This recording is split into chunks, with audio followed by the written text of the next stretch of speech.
पक्षाचा विरोध दर्शवण्यात आला असून वैभव वाघे खून प्रकरणी हा विरोध करण्यात येतोय।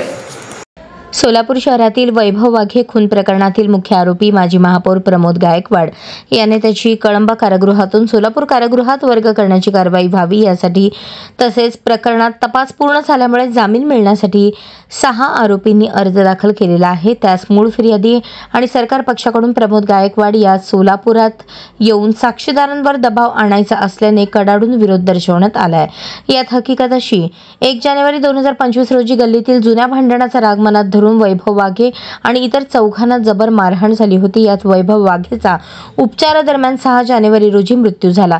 याबाबत 1 जानेवारी रोजी सदर बाजार पोलीस स्टेशन येथे गुन्हा दाखल होऊन प्रमोद गायकवाड यास आणि इतर 8 जणांना वेळोवेळी अटक झाली।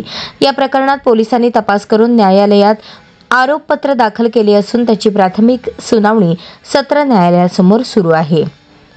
सदर खटल्यातील आरोपी प्रमोद गायकवाड याची कारागृहातून वर्ग होण्याच्या अर्जास आणि त्याच्यासह इतर आरोपींनी दाखल केलेल्या जामीन अर्जास मूळ फिर्यादीच्या वकिलांनी फिर्यादीचे प्रतिज्ञापत्र दाखल करून विरोध दर्शवला आहे।